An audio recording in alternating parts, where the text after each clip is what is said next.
what I found really beautiful is how I came back to the restoration of my will, which is birth trauma related. It's the cutting of the umbilical cord prematurely so that the spiritual aspects of the self don't actually come into the navel port where the will sits as a compass. Magnetic north for many people is very hard, true north is very hard to articulate, to express what it is that we feel that we want, because not only did we get repressed on our freedom of expression of what our will was feeling, because our will is entirely feeling based, and human nature is that we are feeling based creatures. We've just been operating in the overuse and the misuse of intelligence, trying to cope with a matrix that is just has been defunct and has never been wired for abundance, but artificially created scarcity so that we could be harvested. And in that, we have unconsciously participated because we were born into this.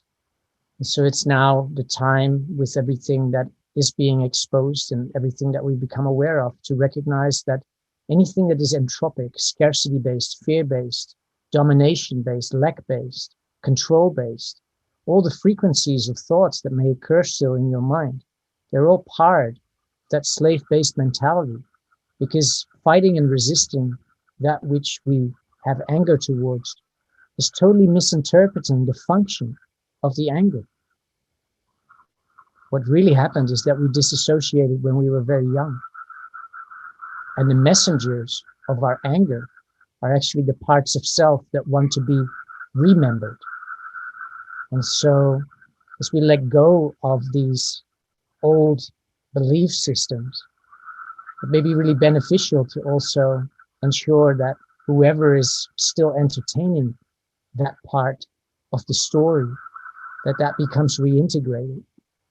And through my experience in the acceleration of where we are heading, and as more of us as a collective are choosing this, the purification through means of the so-called 100 monkey syndrome will start catalyzing more and more humans to be able to reintegrate and recalibrate and restore their wholeness more swiftly. And yet, it is on every layer of our being. It is our mind and our intellect that has a lot of unlearning to do and a lot of remembering to do, how to be curious and open and in that original innocence. Because the language is there, it's available in all of ourselves. And the reason that so many humans enjoy how I express myself is because I speak to the internal landscape of yourselves with a languaging that is being recognized as feeling nice, because that is as simple as human nature really is. It either feels nice or it doesn't feel nice, and both feelings perform a function with purpose. These contracts of the old order, they benefit being curious around. If we have these frequencies occur for us, be curious around them, witness them, ask their name, because they have a story and they come from a place. And these parts of self, they would like to be found. They are the children in the tunnels, in the darkness. The inner world and the outer world is in perfect geometric reflection.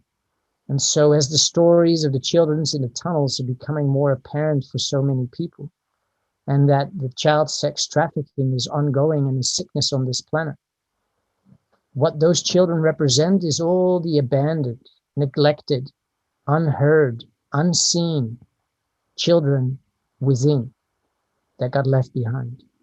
And to this effect, I want to invite anybody open to explore that more, to stay in these circles and to be part of the Brave New Life journey that you're on.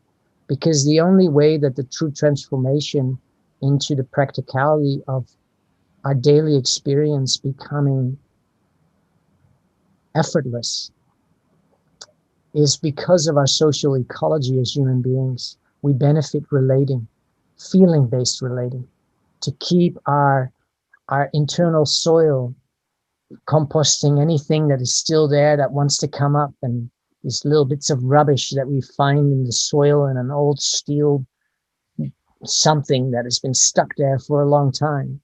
And through feeling-based relating, this is very, very natural, and a very natural way to release and free, because we hear each other's stories and feel through that our own stories being recognized. And it can go so fast, because when we speak on behalf of our own experience and what we are transforming in our own lives, it is speaking to the stories stored in the cells, in your own cells. And so when we witness each other and we receive each other over the coming months, we no longer necessarily need to go within and find every different part of self disassociated and shattered and splintered off. We can just listen intently and full of care fully to others sharing of their journey, because your journey is my journey and my journey is your journey, because we are all human. And so the old contracts, they're old. Just maybe just be curious with them and question their function.